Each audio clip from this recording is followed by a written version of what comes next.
The crystal chandeliers in the ballroom shone with a blinding brilliance. I stood at the edge of the crowd, holding a long-stemmed flute of champagne, watching Victor weave through the guests with a glass of wine, smiling with that smooth, elegant charm of his. Tonight, he was wearing a dark gray suit we had custom-ordered together from a bespoke tailor just last month. The platinum cufflinks were my gift for our third wedding anniversary. But the woman standing next to him wasn't me. Madison, dressed in a plunging champagne-colored gown, clung to Victor's arm, smiling like the cat that got the cream. I recognized that dress. It was the exact designer piece Victor had brought back from his business trip to Milan last month. I had thought it was a gift for me. It turned out the real gift was Madison, and the dress was meant for her. I let out a cold, silent scoff, but my face betrayed nothing. Over 3 years of marriage, I had long mastered the art of keeping up appearances in public. Tonight was the annual gala of Sterling Enterprises. Everyone present was a powerful business partner. Victor's mother, Eleanor Sterling, had spent a whole month fussing over the details, desperate to turn this banquet into the premier social event of the Manhattan elite.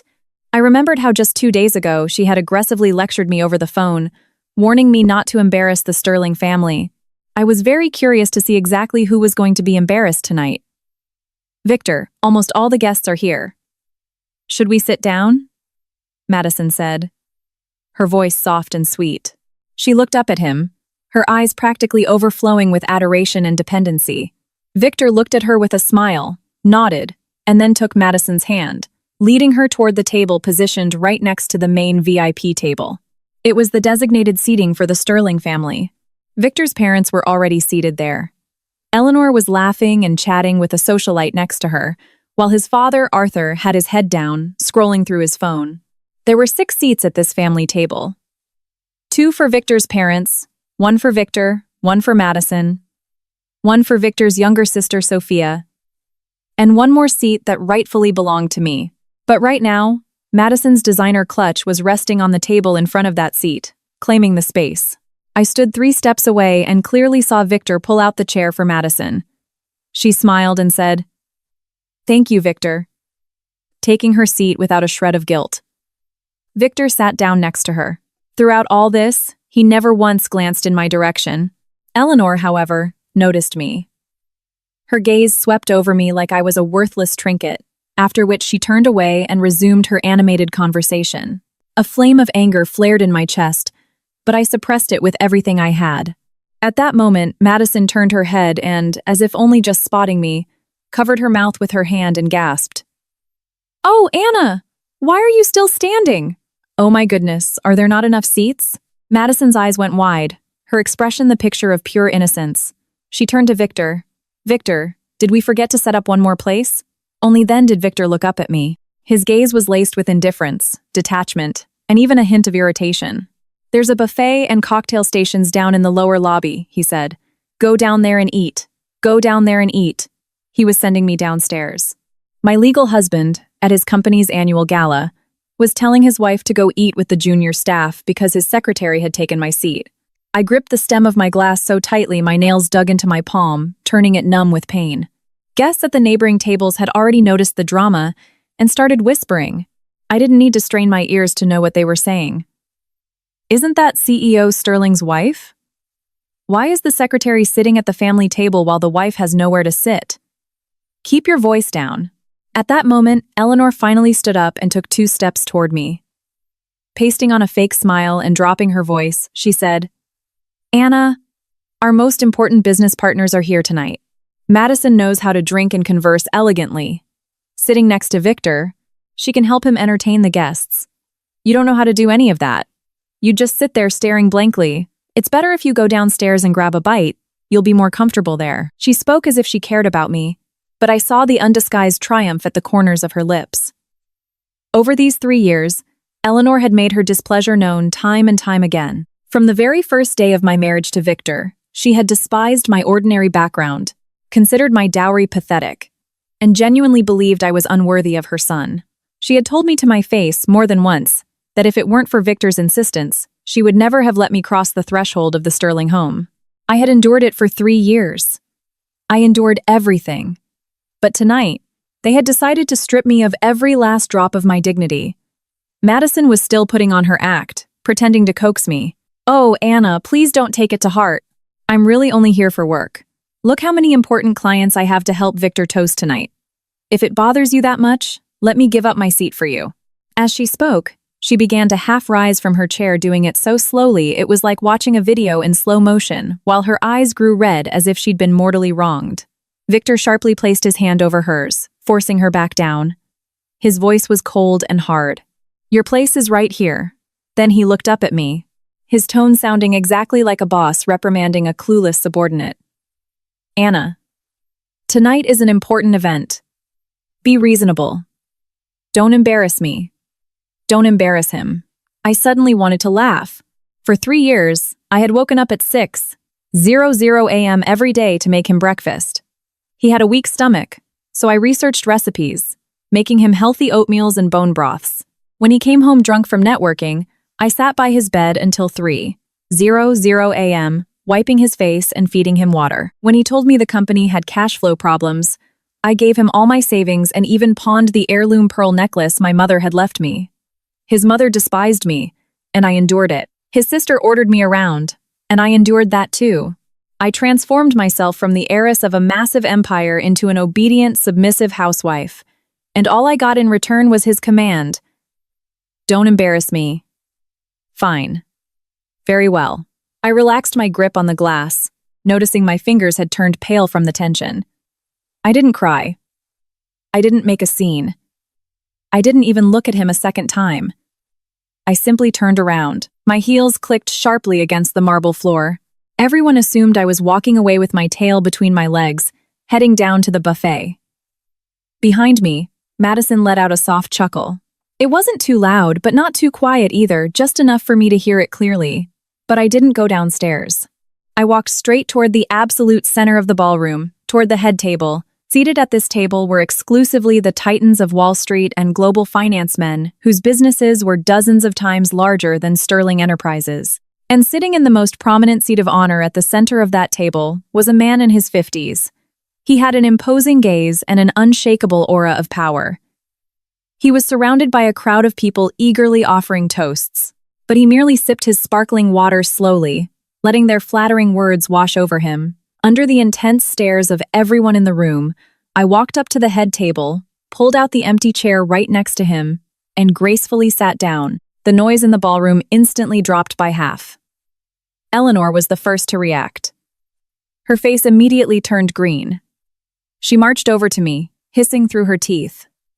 "Anna, have you lost your mind? That is the seat of Richard Rothschild, chairman of Rothschild Global. Get up this instant." Madison hurried over too, feigning terror, tugging at Victor's sleeve and whispering, "Victor, Anna has completely lost her mind out of jealousy. That's Mr. Rothschild's seat. How dare she?" Victor, his face dark as a storm cloud, strode toward me, reaching out to grab my elbow. "Anna, stand up right now." Before his hand could even touch me, I turned my head and looked at the powerful man sitting beside me. I curved my lips into an obedient, sweet smile. "Dad, I'm back." That single word, Dad, rang out clear and crisp, like a stone thrown into stagnant water. Dead silence instantly fell over the ballroom. Victor's hand froze in midair. He stood rooted to the spot as if struck by lightning. Eleanor's mouth hung open, the wrinkles on her face turning to stone as her eyes bulged. Madison's fake smile froze, and her hand, which had been gripping Victor's arm, involuntarily let go. Richard Rothschild set down his glass, turned his head, and looked at me. All the domineering coldness reserved for strangers instantly vanished. It was replaced by boundless paternal love and a deep ache for me. He reached out and smoothed my hair, his voice full of warmth but carrying a slight huskiness. "My foolish girl has finally decided to come home." My eyes instantly reddened, but I held it back. I didn't cry. I turned my head, looking at the crowd behind me, at their faces displaying a wildly chaotic range of emotions, and I smiled calmly and with complete dignity. "Allow me to introduce you," I said, slipping my arm through Richard's. My voice carried perfectly, ensuring everyone around us heard. "This is my father, the chairman of Rothschild Global, Richard Rothschild." Saying this, I met Victor's eyes. His face was as white as a sheet of paper. I gave him a slight smile. It was so gentle that his knees practically buckled. Darling, you always said you wanted to meet Chairman Rothschild. Now you have. He's my dad. It was so quiet in the ballroom you could hear the clinking of ice in glasses. Victor's arm was still suspended in the air. The gesture of reaching out to grab me was frozen in a ridiculous pose. His lips trembled, as if he wanted to say something, but he couldn't force a single sound out. Holding my father's arm, I smiled with elegant poise. What's wrong, darling? You always wanted to partner with Rothschild Global. I tilted my head, my tone as light as if we were discussing the weather. My dad is right here. Why don't you take this opportunity to offer him a toast? Victor's Adam's apple bobbed nervously. Behind him, Eleanor's face had gone from green to a deathly, ashen gray. She looked back and forth between me and Richard Rothschild. Her lips shook, and in her eyes, which usually only looked at me with nitpicking contempt, there was, for the very first time, absolute terror. This can't be, Eleanor muttered, her voice as quiet as a mosquito's whine.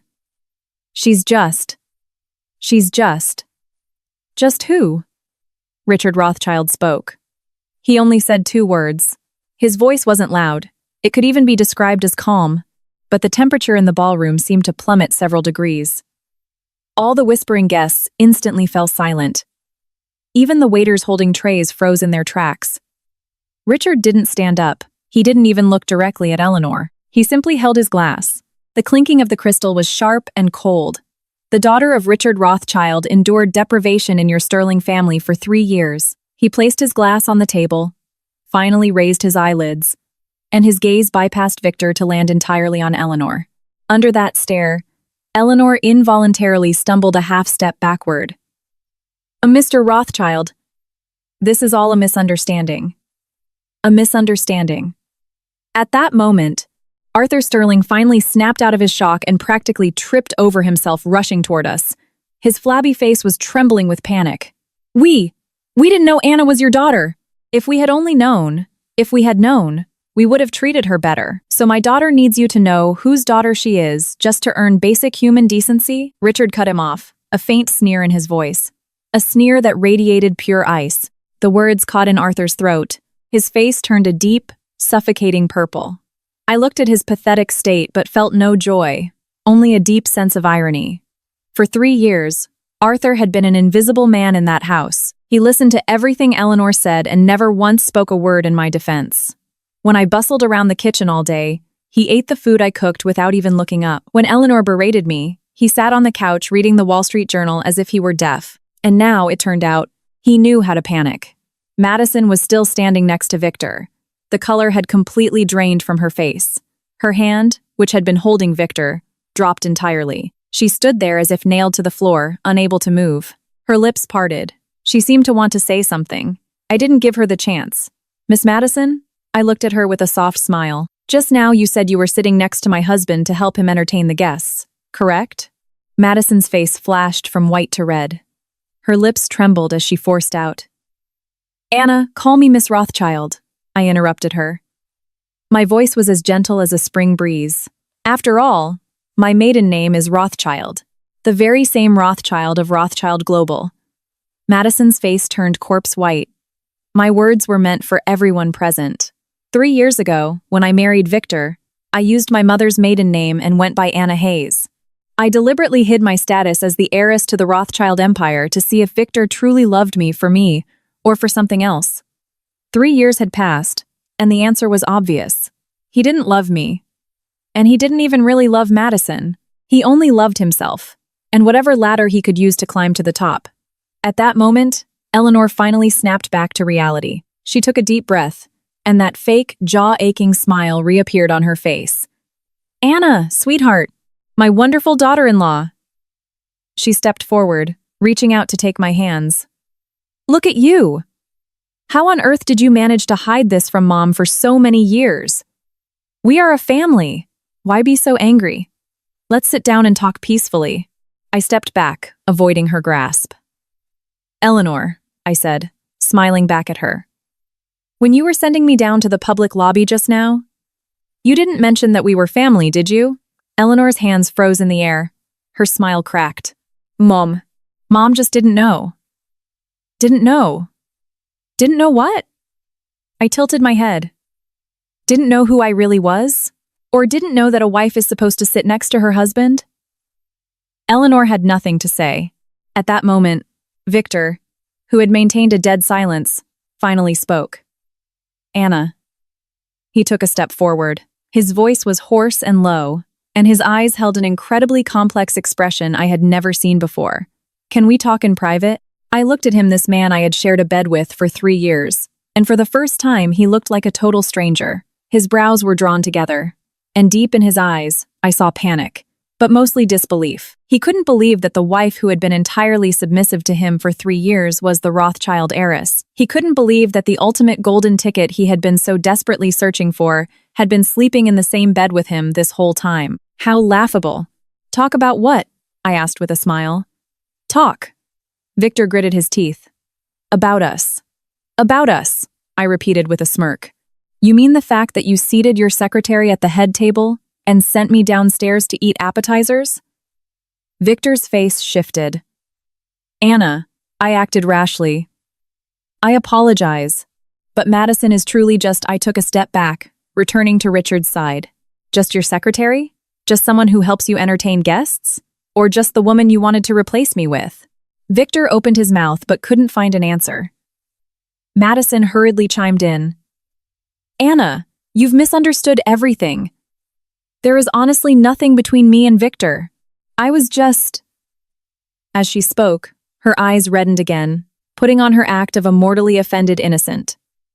That trick worked on Victor, but not on me. Miss. Madison, I turned to her, keeping my smile. Whether you slept with him or not, I don't care.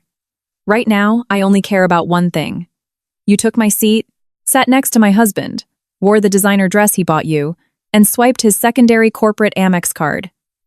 How do you plan to pay for all of that? Madison's tears hung on her eyelashes. She was stunned. What dress? What card? She instinctively tried to deny it all. The champagne dress you're wearing is a limited edition piece from a boutique in Milan. Price tag, $5,000. I looked her up and down. He bought it when he went on his business trip to Europe last month.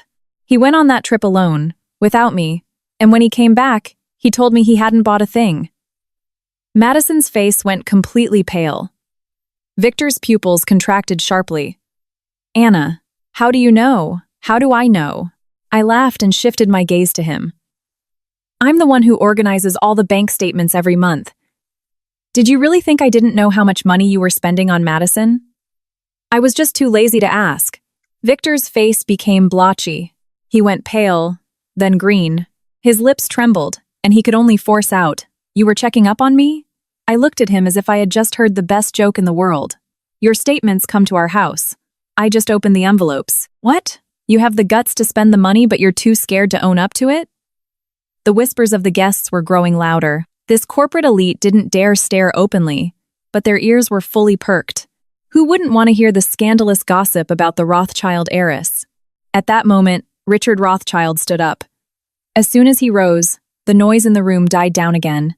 He wasn't a particularly tall man, but his commanding aura, that of a man accustomed to absolute authority, made everyone else involuntarily feel insignificant. Enough, he waved his hand, speaking in a tone as casual as discussing the weather. Anna, let's go home with Dad. Then he looked at Victor. His gaze was heavy.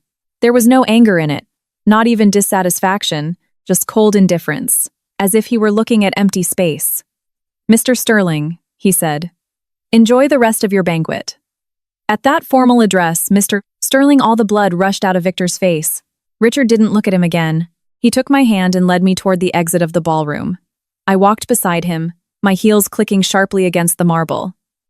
As we passed Eleanor, she suddenly reached out and grabbed my wrist.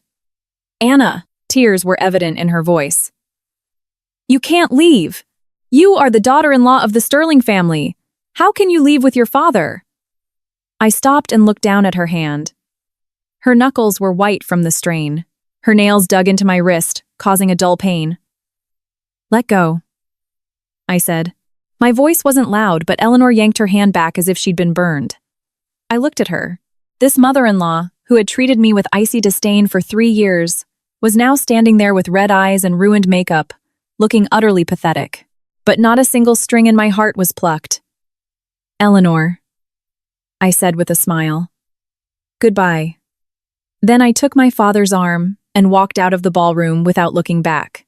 Behind me came Eleanor's wailing voice. What do we do now? What are we going to do? And Arthur's furious shout. This is all because of you. If you hadn't tormented our daughter-in-law every single day, would it have come to this? Ah, I am ruined. And then, your own precious son sat his secretary next to him like she was a treasure. Now look what you've done. Mom, Dad, stop fighting. Victor's hoarse, exhausted voice finally rang out. The heavy doors behind me slowly pulled shut, cutting off all those sounds, leaving them in another world. The hallway was unusually quiet. The plush carpet absorbed the sound of our footsteps. I walked arm in arm with my father, and suddenly I felt a sting in my nose, and my eyes burned with heat. I leaned my head against his shoulder and blinked hard, fighting back tears. Dad, I called out softly. I want the hearty beef stew Mom makes. My father's footsteps slowed for a second. Then he reached out and stroked my hair, very lightly, just like when I was a little girl, lulling me to sleep. Your mother knew you were coming back. She's been cooking it since this morning, he said. She said she went to 3 different artisanal butchers just to pick the best short ribs and marrow bones. While your brother came to get you, she's been standing by the stove, keeping an eye on the pot. I let out a laugh, but the tears finally rolled down my cheeks anyway. Let's go, my father said. Let's go home. Yes. Home. When we returned to the sprawling estate in Greenwich, Connecticut, my mother was, as expected, bustling about the kitchen. Before I even stepped inside, I smelled the rich aroma of the slow-cooked beef stew. That scent tore through 3 long years and instantly transported me back to my childhood. My mother walked out of the kitchen carrying a plate, not even having taken off her apron. Seeing me, her eyes immediately welled up with tears. She took my face in her hands and examined me from every angle. You've lost so much weight. Your chin is so sharp. Did those Sterlings not feed you? Mom. I squeezed her hands with a smile. I know how to cook. I wouldn't starve. You know how to cook? My mother's eyes widened. When you lived at home, you couldn't even fry an egg. You cooked for those Sterlings? Saying this, her face darkened. Richard, standing nearby, coughed, but remained silent. My mother looked at me for 3 seconds, then set the plate on the table, untied her apron, tossed it over the back of a chair, and said in a frigid tone, The Sterlings have gotten entirely too big for their boots. She didn't yell. She didn't slam her fist on the table.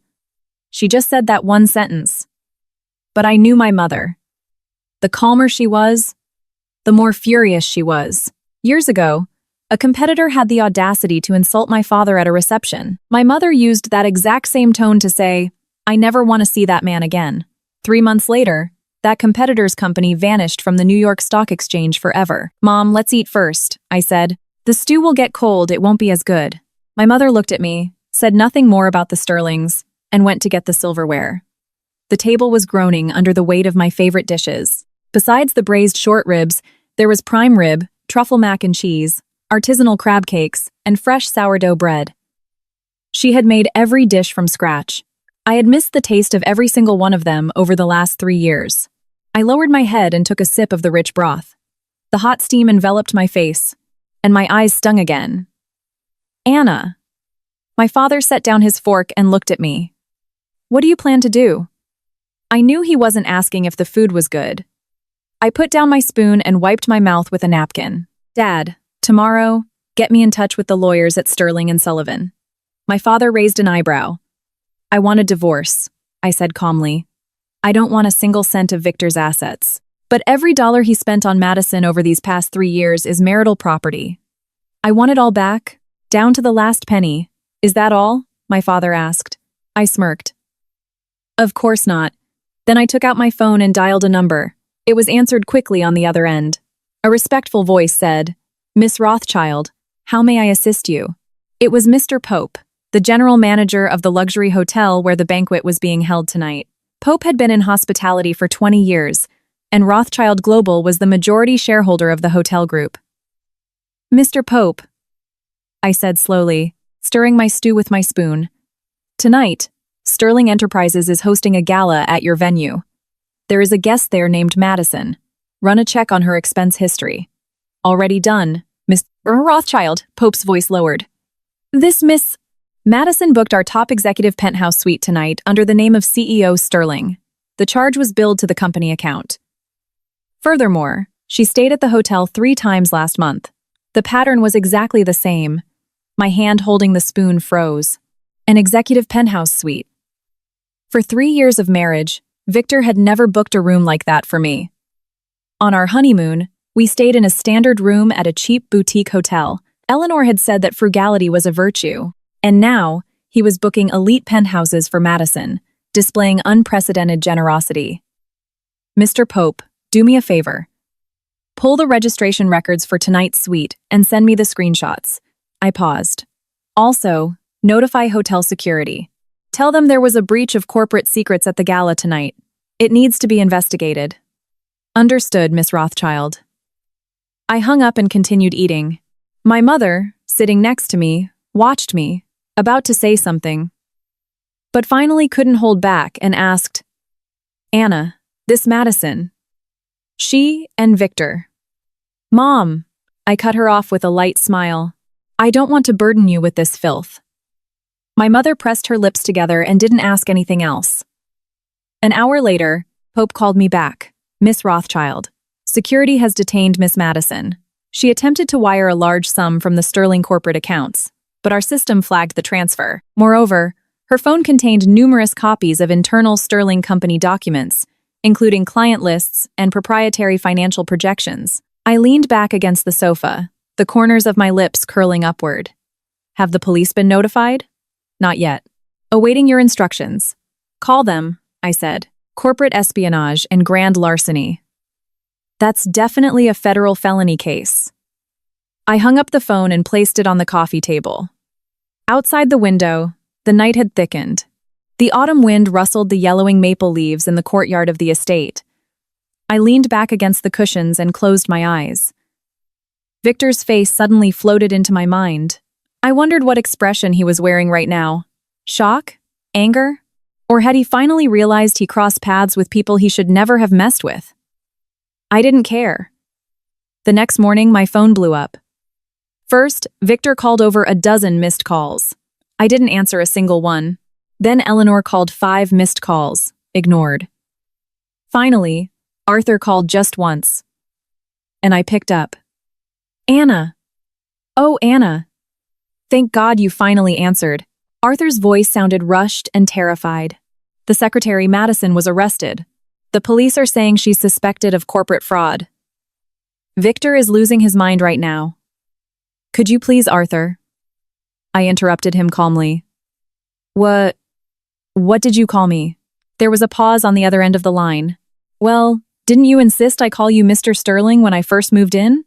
I asked with a smirk. Why the sudden change of tune today?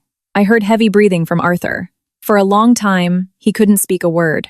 It was on my orders that Madison was reported to the police. I settled comfortably into my armchair, wedging the phone between my shoulder and ear as I poured myself a cup of Earl Grey tea. She had the audacity to steal trade secrets from Sterling Enterprises. That means she should have the courage to face the consequences. Arthur, you should be thanking me for helping you clear the rats out of your company. But Victor says those documents aren't secrets, just regular client lists and budgets. I laughed. Arthur, you're a businessman. Do you really think client lists and internal budgets aren't considered trade secrets? If you'd like, I can have the legal team at Rothschild Global give you a detailed consultation on the matter. Arthur was completely at a loss for words. I took a sip of my tea. It was a rare reserve blend my mother had brewed specifically for me. It had a long, pleasant aftertaste. And one more thing, I set the cup down. Yesterday, Madison booked the best penthouse in the hotel on your company's dime. That classifies as embezzlement of corporate funds. I've already requested the printed account statements. When it comes to the divorce, all of this will be submitted as evidence. Divorce? Arthur's voice cracked into a near shout. Anna, you're going to divorce Victor? What did you expect? I answered his question with a question. Did you really think I'd go back to the Sterling house? Go back to cook your meals, do your wife's laundry, and clean up the messes your son leaves behind with other women?" A long pause hung on the line. Then, Arthur spoke. "Anna, these past 3 years, our family has wronged you." His voice suddenly sounded as if he had aged 10 years, but I felt nothing. Belated apologies are like cold tea, bitter and astringent. Absolutely no pleasure in them. "Arthur, pass one message to Victor for me. Tell him to prepare the divorce papers. I'll send someone to pick them up tomorrow. Oh, and tell him not to bother going into the office anymore." This morning, Rothschild Global initiated a hostile takeover of Sterling Enterprises. What? Sterling Enterprises. Your company's biggest clients are suppliers for Rothschild Global, I explained smoothly. Victor thought he was attracting those clients all these years with his own brilliant talent. In reality, my brother was pulling the strings behind the scenes. My brother said that since I no longer plan to be part of your family, there's no reason to let you keep those accounts. Arthur went completely silent. Then the line disconnected. Either he hung up or he lost his signal. I put down my phone and walked to the window. The maple leaves in the yard were half yellow. The autumn sun filtered through the branches, scattering gold across the grass. My mother was watering the flowers in the garden, humming a little tune. My father was sitting in a wicker chair reading the paper, occasionally glancing at her with a look so tender it completely contradicted his image as a ruthless corporate titan. I suddenly remembered an evening 3 years ago. Victor and I had just gotten married. He took me to a friend's wedding. Someone asked him what his wife did for a living. He hesitated and said, "She stays at home and keeps house." He said it in a tone as if he were talking about a hired maid. My heart ached then, but I kept quiet. I thought that as long as he treated me well, it didn't matter what others thought.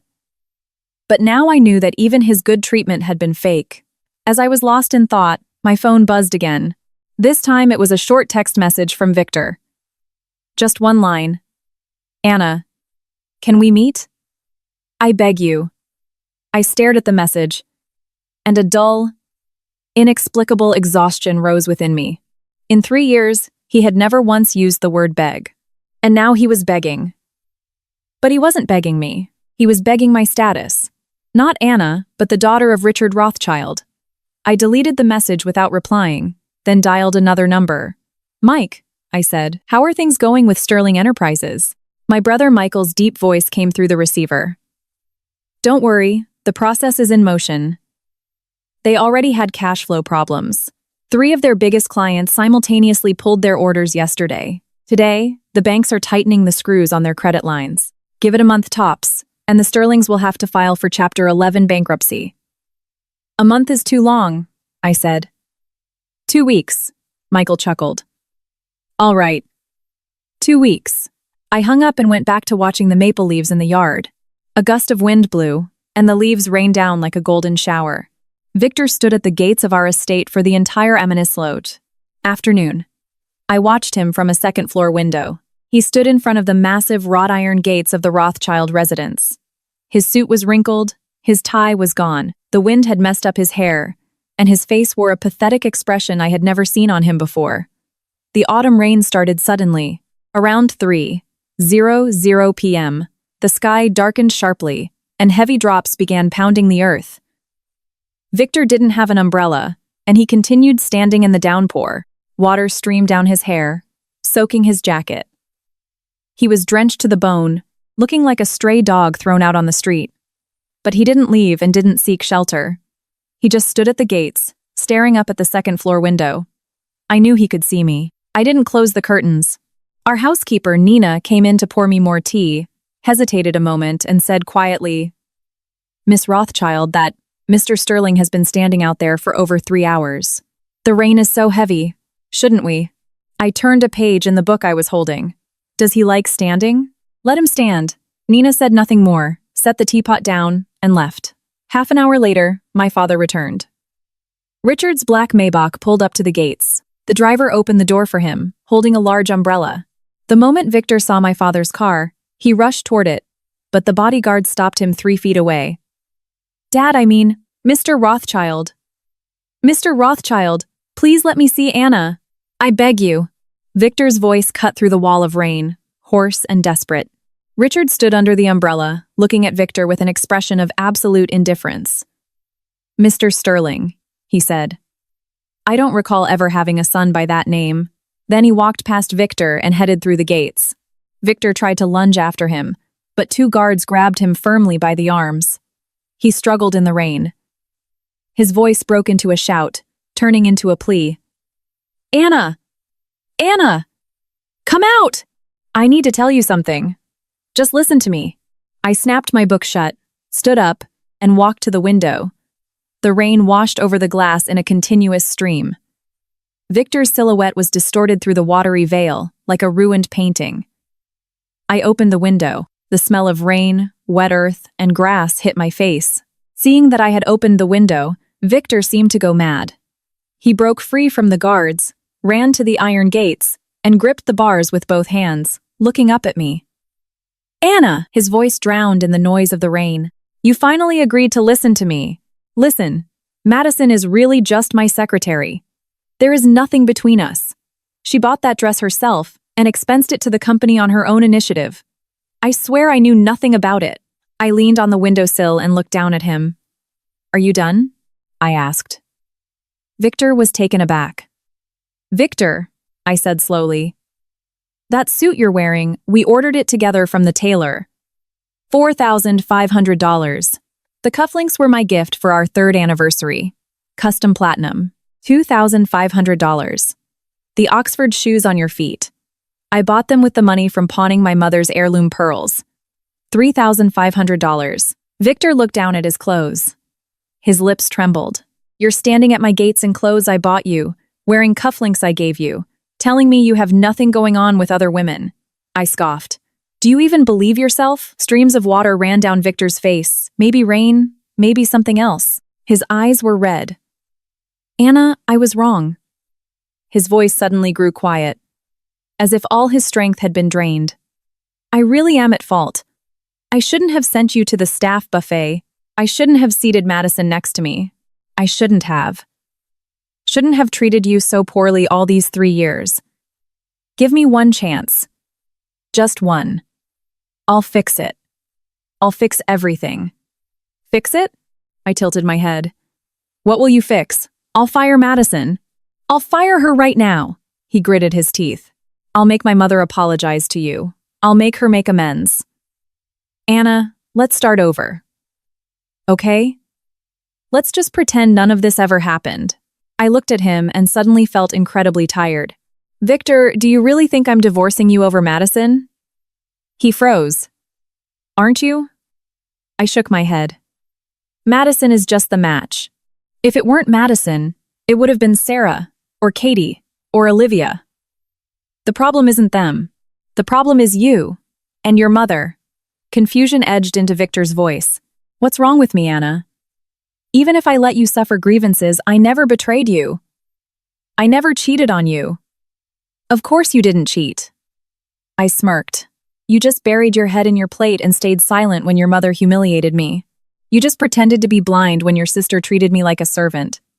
You simply chose silence in every single situation, where you should have stood by my side. Victor's lips moved, but he couldn't produce a word. For 3 years, I endured everything that could be endured, and everything that shouldn't be endured. My voice was calm, as if I were telling a story about someone else. Do you know why? Why? Because I thought you were worth it, I said. I thought the few crumbs of affection you gave me were worth all the humiliation. But last night, I realized, you're not. Victor's hand slipped from the iron bars. He slumped into a puddle, as if his spine had been ripped out. Anna. His voice drifted up through the rain, hollow and full of despair. Leave, I said. The divorce agreement will be delivered to your office tomorrow. I closed the window and drew the curtains, shutting out the rain and Victor. Footsteps sounded behind me. Turning around, I saw my father standing in the doorway with 2 mugs of hot tea.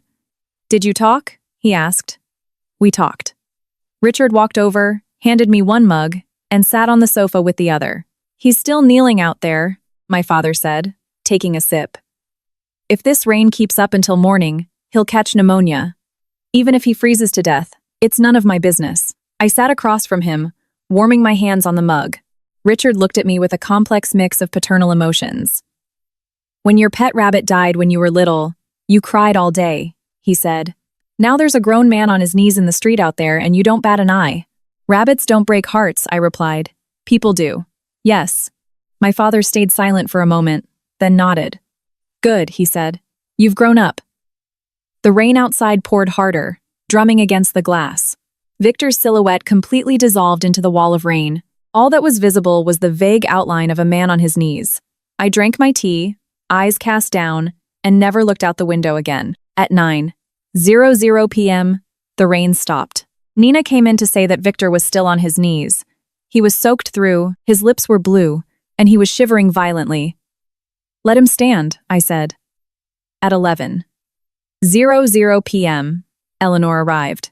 Her car pulled up to the gates. Getting out, she almost fell, stepping her heel into a puddle. Ignoring the mud staining her designer dress, she rushed to Victor, crying, trying to pull him up. Son, get up! Let's go home! What is so special about this, Anna? So what if she has a rich daddy? The Sterling family doesn't need people like her. Victor yanked his arm away. His voice was so hoarse, his words were barely decipherable. Mom, go away. I won't. Why are you kneeling here? So she's mad. Big deal. Why kneel all day? I'll go talk to her. With those words, Eleanor rushed the iron gates, but security stopped her. She started banging on the bars and screaming, Anna Rothschild, come out! You're making my son kneel in the rain. Do you have a conscience? You are his wife. It is your duty to serve him. What do you have to be so offended about? A window on the second floor flew open. Not mine. It was my mother's bedroom window. My mother stood there with a basin of water, and without even looking down, threw its contents out. With a loud splash, the water drenched Eleanor from head to toe. Scream, one more word. My mother slammed the basin down on the sill. And the next bucket won't be clean water. Eleanor was stunned, frozen in place. Water dripped from her hair and clothes. She opened her mouth to say something, but meeting my mother's eyes, she didn't dare make a sound. In her youth, my mother had been the top student in the economics department at Columbia. After marrying my father, she stepped into the shadows. But that didn't mean she was someone to be trifled with. Several of Rothschild Global's fiercest enemies had been annihilated precisely because of the strategies my mother devised behind the scenes. Eleanor's antics meant less to her than an ant scurrying on the pavement. The rain has stopped, the water's been thrown, my mother dusted off her hands. If your son wants to kneel, let him kneel.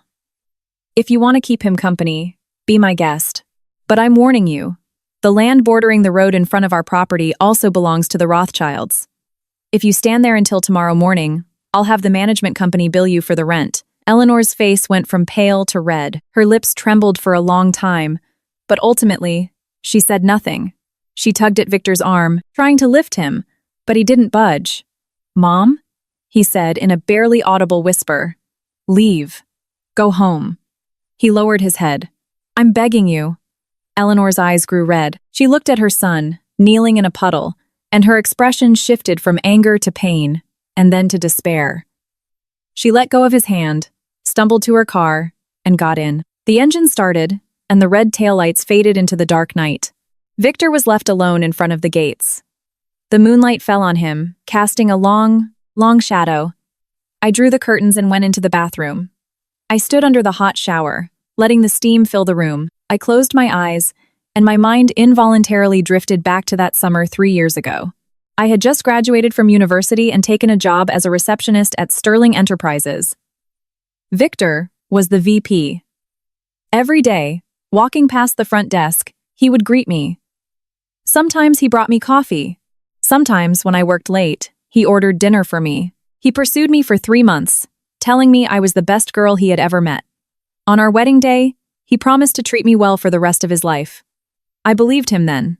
The water shut off. I dried myself, put on my pajamas, and stepped out. The phone screen on the nightstand was lit up. A message from Victor. Anna, forgive me. I will wait at your gates until you agree to see me. I deleted the message, turned off the light, and got into bed. Outside, the moon was shining brightly. A sliver of light slipped through the gap in the curtains, drawing a silver line on the floor. I closed my eyes and fell asleep very quickly, without any dreams. The next morning, Victor was still kneeling, His lips were cracked, his face terrifyingly pale. His hair was a tangled mess, his suit reduced to a chewed-up rag.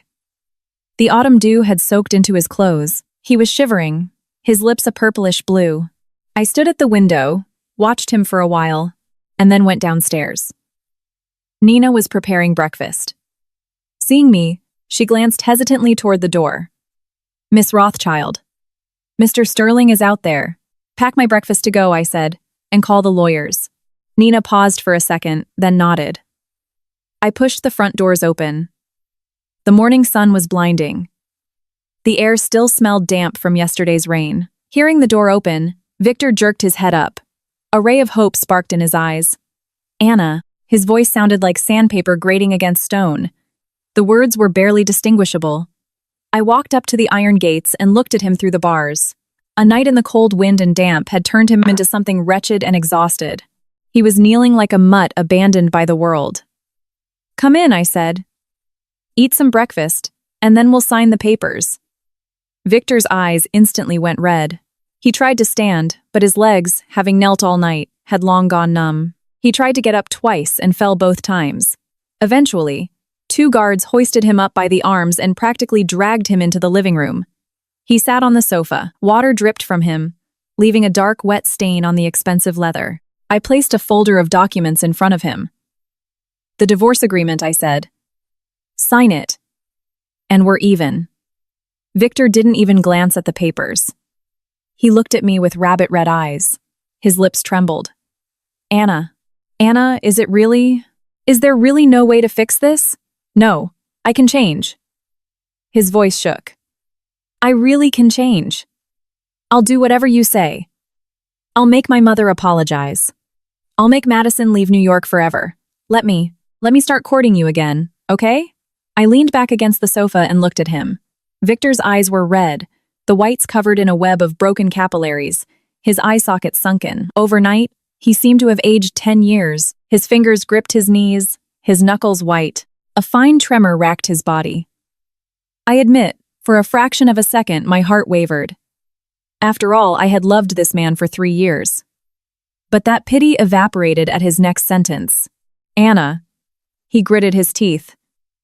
"If you insist on a divorce, then the company," I scoffed. So that was it. He was still worried about his company. "What about the company?" I asked, knowing full well the answer. "Your brother terminated the contracts yesterday. The banks are demanding early repayment of our loans." Victor's voice grew low and hollow. "Anna, you can't do this. That company is my father's life's work. You can't." "I can't?" I interrupted him, leaning slightly forward. "Victor, when you sent me to eat at the standard buffet, when your mother called me a stray dog, when your sister made me do her laundry, did you ever, even once, stop to think about what you couldn't do?" Victor's face went white. "You know exactly how the Sterling family treated me these past 3 years." I leaned back again. "I never settled the score with you. Not because I'm a doormat, but because I was too lazy to get my hands dirty. But now, I don't want to endure it anymore. And what are you going to do about it?" Victor lowered his head. His shoulders trembled slightly. "So," he exhaled hoarsely, "you want revenge? Revenge?" I shook my head. "No. I just came to take back what belongs to me." I flipped the agreement to the last page and tapped my finger on the signature line. "Sign." Victor's hand gripped the pen, shaking so badly the nib jerked across the paper a few times, but he couldn't bring himself to write his name. "I have one condition," he suddenly said, looking up at me. "I'll sign. But you back off the company. You don't have the right to give me conditions." "Victor, I didn't decide to absorb your company," I said calmly. "That was a decision made by the board of directors at Rothschild Global. Your biggest clients are our suppliers. Now that the partnerships are severed, the cash in your accounts will last you 2 weeks, tops. Even if I don't touch you, the banks will tear you to pieces." Victor's face turned completely gray. "You." His lips trembled. "You planned this from the very beginning." "Planned it?" I laughed. "Victor, if I had a plan, I wouldn't have married you 3 years ago. Why do you think I hid my name and entered your family? To earn your mother's contempt? To deal with your sister's nitpicking? Or so you could leave me home alone for weeks while you ran around networking with other women? Victor had no answer. I simply gave you 3 years. I waited for you to find out who I was, but you didn't want to. You were too busy wiping your feet on me to even bother opening your eyes to see who was standing in front of you. I stood up and walked to the window. The entire yard was covered in maple leaves. They lay in a thick golden carpet. The sun broke through the bare branches, playing over the fallen leaves. Sign, I said without turning around. Sign it, and you'll keep a shred of your dignity. Don't sign it? News of your company's bankruptcy will be in all the papers tomorrow. Make your choice. A long silence hung behind me. Then, I heard the sound of a pen scratching against paper. Quiet, like the autumn wind rustling the leaves. Signed. Victor's voice was empty, like a dried-up well. I turned around, walked over, picked up the documents, and glanced at the signature. Crooked, trembling, completely unlike his usual bold handwriting. Good. I closed the folder. You can go. Victor stood up. His legs were still shaking. He had to lean on the armrest to stay upright. He looked at me, his lips moving as if he wanted to say something as a final parting word. Anna, there's no need to apologize. I cut him off. Some words are only spoken to ease one's own conscience. They are entirely useless to anyone else. The words stuck in his throat. He said nothing more. He turned and, step by step, walked toward the exit. Right at the door, he stopped. Without turning around, he said quietly, "For these 3 years, I really did love you." The door closed. I stood there with the divorce agreement in my hands, my fingers gripping it slightly. "I know," I said into the emptiness of the spacious living room. "But your love is too cheap." No one answered me. Only the maple leaves outside the window rustled in the wind. I walked over to the sofa and sat down, placing the documents on the coffee table. Nina brought a mug of hot milk and carefully placed it in front of me. "Miss Rothschild, are you all right?" "I'm fine." I picked up the mug and took a sip. I had never felt better. My phone rang. It was my brother. "Anna, the acquisition process is complete. The board just approved the resolution. And one more thing. Madison's trial took place this morning. The evidence was irrefutable. She pled guilty right there in the courtroom. How much time did she get? Grand larceny and corporate espionage on a massive scale. 3 years in federal prison. And she dropped another interesting detail right there in court." "What detail?" "She said she's pregnant with Victor's child." My hand holding the phone froze. "Are you sure?" "Said it right there in court. Yes. Even provided a medical certificate. Though whether the kid is actually Victor's is another question. She was apparently quite close with 2 other directors at Sterling. When Victor found out, he turned green with rage, demanded a paternity test right on the spot. I stayed silent for a moment, then laughed. "Perfect," I said. "Now the Sterlings are really going to have a fun life." That's not even the best part.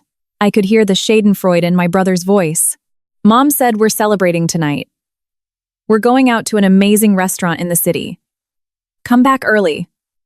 "I'm already home." "I know you're at the estate. I mean, come back to your real family." I hung up, and the smile didn't leave my face for a long time. The sun outside the window was shining brightly. The ground was covered in gold. I leaned back against the sofa, holding the warm mug of milk, and suddenly felt an incredible lightness in my entire body. 3 years. Finally, I didn't have to endure anything ever again. On the 3rd day after the divorce papers were signed, Eleanor showed up, and she wasn't alone. She brought Arthur with her. They stood in the living room of our house. Eleanor was wearing a dark burgundy dress and a thick layer of powder on her face, which still failed to hide the dark circles under her eyes. Arthur's hair had gone half gray. He slouched, standing behind his wife like a guilty schoolboy. I asked Nina to pour them tea. Eleanor didn't sit down, nor did she take the cup. She stood there, looking at me, the muscles in her face twitching. And then she fell to her knees with a heavy thud against the marble floor. "Anna," Eleanor's voice trembled with tears. Her eyes were red. "I'm begging you. I beg you. For the sake of the 3 years we were mother and daughter-in-law. Have mercy on our family." I stood with my teacup in hand, looking at Eleanor kneeling in front of me. I couldn't even have imagined such a scene. For 3 years, This woman had looked at me exclusively from the top down. She despised my background, despised my dowry, despised the fact that I wasn't good at high society small talk, despised the fact that I hadn't had children. In front of relatives, she called me trash picked up off the street, and in front of her friends, a cheap gold digger. And now here she was, kneeling in front of me, calling me Anna. I set my cup down and stepped aside, refusing to accept her kneeling plea. Eleanor, I think you have the wrong address. I don't. Tears rolled down Eleanor's cheeks, cutting 2 tracks through her heavy powder. Anna, I know you suffered these past 3 years. It's all my fault. I was blind. I judged people by their wallets. If you want to hit me, hit me. If you want to scream at me, I'll take it all. I beg you, show some mercy. Let our company go. It's Arthur's life's work. Arthur also turned red, hunched over, and added hoarsely, Anna, I'll get on my knees for you too, please. With those words, he also tried to drop to the floor. Enough. My voice wasn't loud, but Arthur's knees froze in midair, never touching the floor. I am no longer the daughter-in-law of the Sterling family. You kneeling in front of me is only ruining my karma. I leaned against the armrest of the sofa and said calmly, the takeover of your company is not my personal initiative. It's standard business procedure. Your begging won't achieve anything. It will. It will. Eleanor crawled closer on her knees.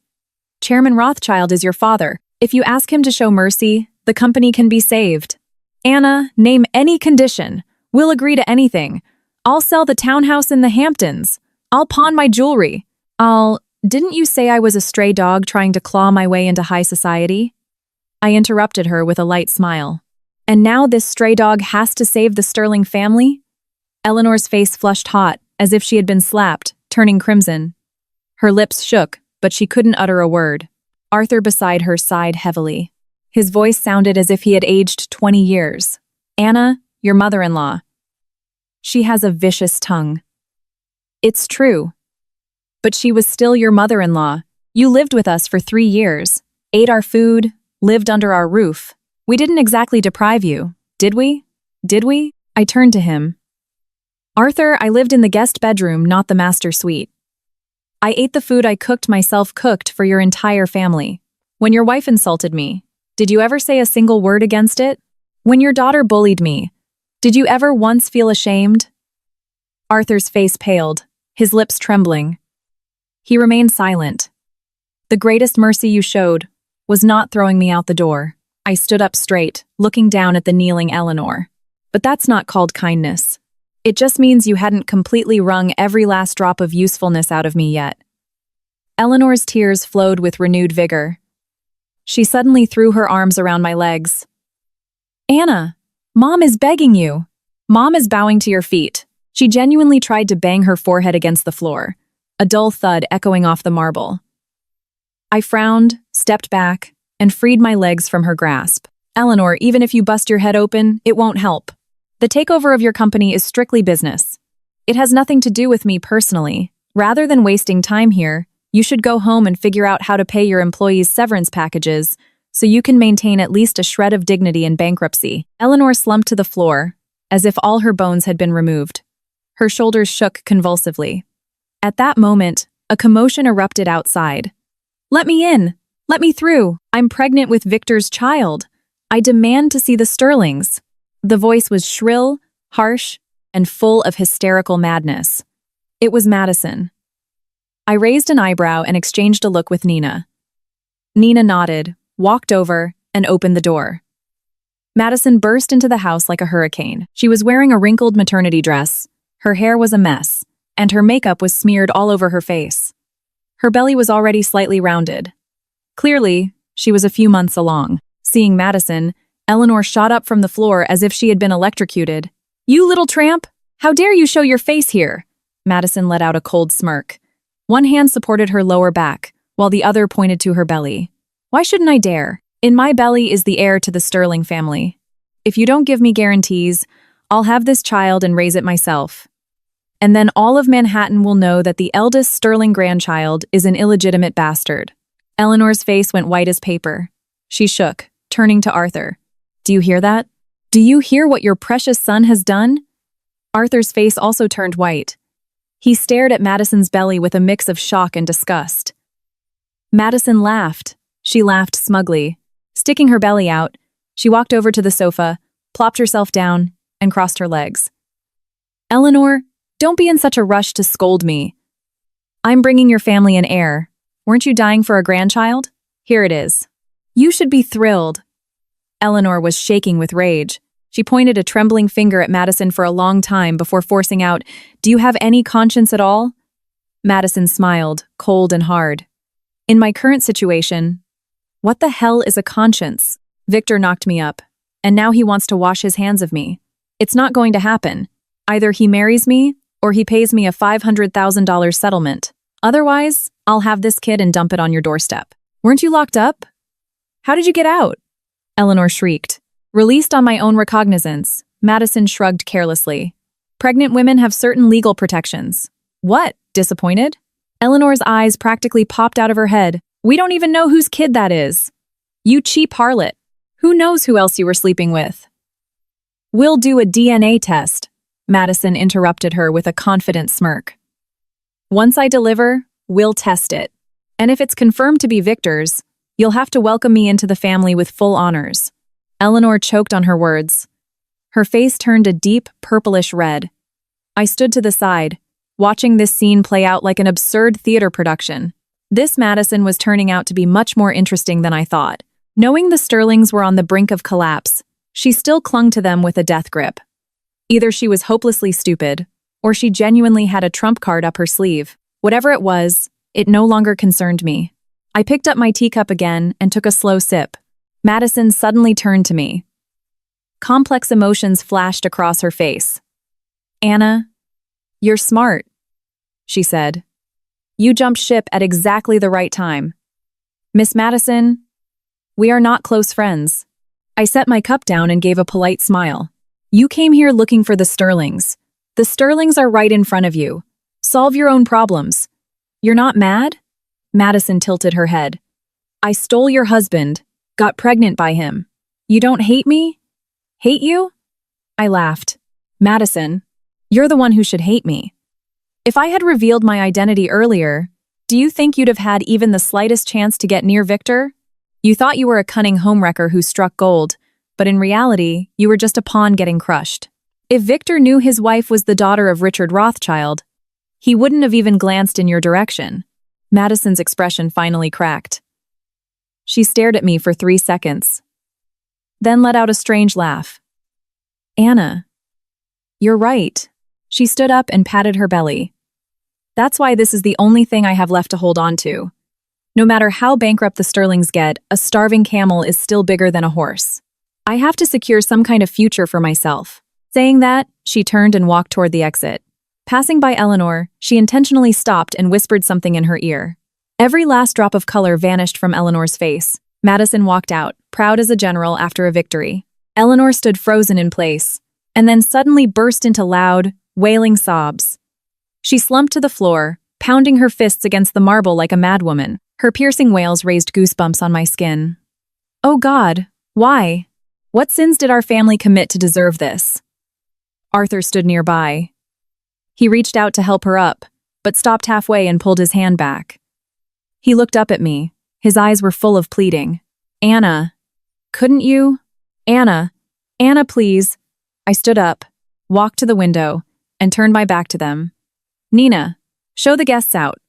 Nina stepped forward and politely gestured for Arthur to leave. Eleanor's wailing gradually faded away until it was cut off entirely by the closing door. I stood by the window, looking at the maple tree in the yard. Most of the leaves had already fallen. The ones remaining clung to the branches, glittering like gold coins. Nina returned to the living room and asked quietly, Miss Rothschild, are you all right? I'm fine. I turned and smiled at her. I've never felt better. My phone buzzed. A text message from Victor. Just one line. The paternity results came back. The baby isn't mine. Madison lied to me. I read it, deleted the message, and then blocked Victor's number forever. Outside the window, the sun was slowly setting. The clouds on the horizon were painted a fiery, golden red. Unbelievably beautiful. 2 months later, Lights sparkled in the penthouse ballroom at Hudson Yards in Manhattan. Tonight was the first official reception since Rothschild Global had absorbed Sterling Enterprises, and it was also the ceremony for my appointment as vice president of the corporation. The entirety of New York's business elite was in attendance. Hundreds of people filled the luxurious hall. I stood in front of a floor-to-length mirror, adjusting the hem of my gown one last time. Reflected in the glass was a woman in a long, black velvet off-the-shoulder dress, exposing her collarbones. Around my neck sparkled a diamond necklace, a gift from my father. My hair was swept up, revealing the elegant line of my neck. My makeup was flawless and sharp, anchored by classic red lipstick. It was the first time in 3 years I had dressed like this. 3 years ago, when I married Victor, Eleanor complained that my chosen wedding dress was too expensive and forced me to rent a worn, last-season gown. At the wedding, she had whispered that I looked like I was getting married for the second time. I had kept quiet then. Now, I could wear whatever I wanted. "Sis," a voice called out behind me. I turned and saw my brother Mike leaning against the doorframe. He was wearing a flawless navy blue bespoke suit, his tie knotted perfectly. Handsome as ever. I looked him up and down. "Have your eye on anyone tonight? I can introduce you." "Knock it off," Mike rolled his eyes. "Dad sent me to check if you're ready. Everyone's already gathered out there. Let's go." I took my brother's arm, and we walked into the ballroom. The noise in the room dropped to a hush for a few seconds. The moment we walked in, every eye turned toward me. I saw surprise, curiosity, sycophancy, and calculation. I didn't care. Richard Rothschild stood at the main podium. Seeing me, he waved. I walked up and stood next to him. "Ladies and gentlemen," Richard began. His voice wasn't loud, but absolute silence fell over the room. "Thank you all for attending the Rothschild Global Gala tonight. Today, I have 2 announcements to make." He paused, sweeping his gaze across the room. First, Rothschild Global has completed the acquisition and restructuring of Sterling Enterprises. As of today, the former Sterling Enterprises will be rebranded as Rothschild Innovations. The position of chairman of the board will be assumed by my son, Michael Rothschild. The room erupted in applause. Second, Richard turned to me, his eyes full of pride.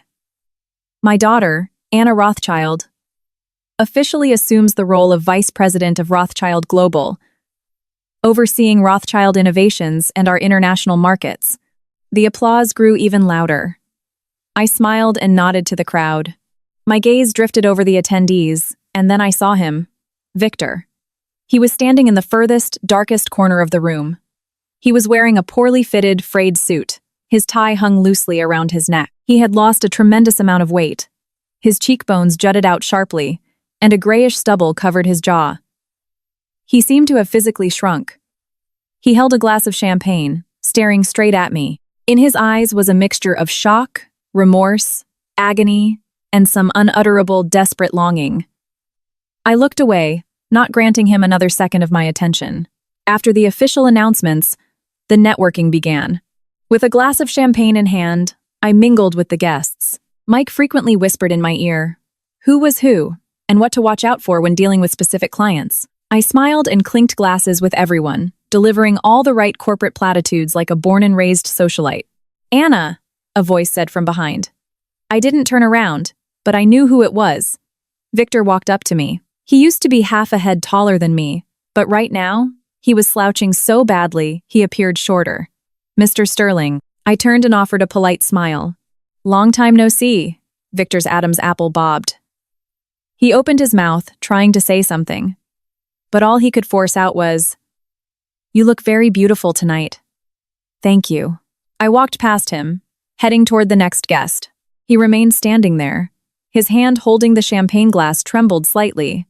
Half an hour later, I headed to the powder room to touch up my makeup. Stepping back into the corridor, I saw Victor leaning against the wall. Obviously, he was waiting for me. "Anna, just give me 5 minutes." His voice was hoarse, his gaze carrying an almost desperate plea. The bright lights of the corridor highlighted every single wrinkle of exhaustion on his face. "If you have something to say it here." I stopped and leaned against the opposite wall, keeping a strict 10-foot distance between us. Victor looked at that distance, and the light in his eyes died completely. He licked his chapped lips. Madison's baby isn't mine. I know the company is bankrupt. My father sold our house to pay off the debts. My mom is working as an in-home caregiver right now. His voice grew quieter and quieter. My sister dropped out of college and moved down south to find work. I'm renting a room in a basement apartment in deep Queens for $500 a month. It doesn't even have a window. He was either reporting to me or just talking to himself. Until today, I thought I had hit rock bottom. But when I saw you up there, as the vice president of Rothschild Global, I realized what true rock bottom is. I watched him in silence. Anna, he suddenly looked up. His eyes were bloodshot. The greatest mistake of my entire life was losing you. The corridor was so quiet I could hear the clinking of glasses from the ballroom. I looked at Victor, at his red eyes and trembling lips, and suddenly remembered an evening 3 years ago. He had gotten drunk at a corporate party and come home completely wasted. I laid him on the couch and brought him a glass of honey water. He took a sip, suddenly grabbed my hand and said, "Anna, when I get rich, I'm going to buy you the best of everything in the world." I had felt so warm inside back then. I thought that promise was worth enduring any amount of suffering. But now I realized the best he was talking about was never what I actually wanted. "Victor," I started, my voice steady. "You didn't lose me. You walked away from me yourself." He swayed as if he'd been punched in the chest. "When you were pursuing me, you said you loved me for my gentleness and submission. When your mother abused me, you expected me to stay gentle and submissive. When you seated Madison at the head table, you were also counting on my gentleness and submission." I took a step forward. My heels clicked sharply against the floor. "But you never once realized that my submission wasn't weakness. It was my patience." "Anna, I don't endure things anymore." I cut him off. "Not because I'm the daughter of Richard Rothschild, but because I've had enough. I deserve to be put on a pedestal, not to be used as a doormat." Victor's tears finally broke free. He lowered his head. His shoulders shook violently. He looked like an empty, gutted sack. I looked at him one last time, turned around, and walked toward the ballroom doors.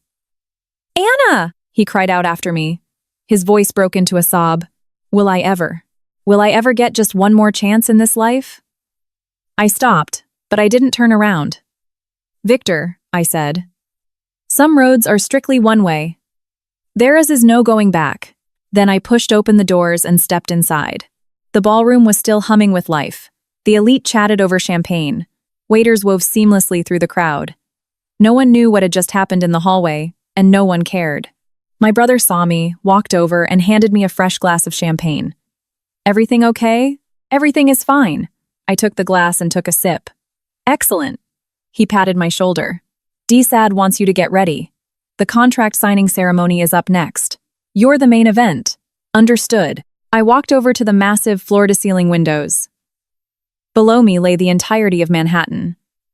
The lights blazed. The endless stream of cars looked like a river of light.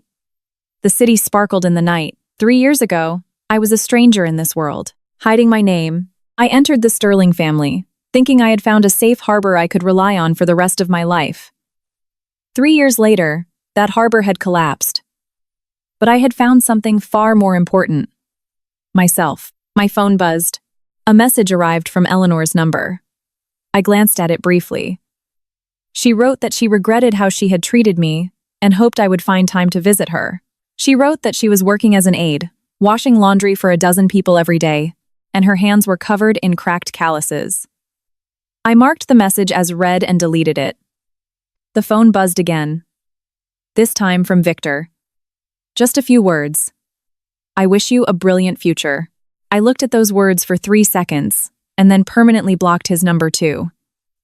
Reflected in the glass of the panoramic window was my silhouette. The black velvet dress. The diamond necklace. The red lips. I stood there holding my champagne flute, looking for all the world like a newly crowned queen. "Anna!" my father called out. "The ceremony is starting." Coming. I turned around and, my heels clicking confidently, walked toward the table draped in red velvet. Every step I took was assured, every footprint distinct. Behind me lay the millions of lights of the nighttime city, and ahead of me lay my own path. I suddenly remembered a saying, "The wounds you receive become the strongest bones in your body," And those bones will hold you up so you can walk the paths others cannot. On the table, the Rothschild Global logo gleamed under the spotlights. I picked up the pen and, on the last page of the contract, signed my name. Anna Rothschild, Vice President of Rothschild Global. Starting today, a new beginning.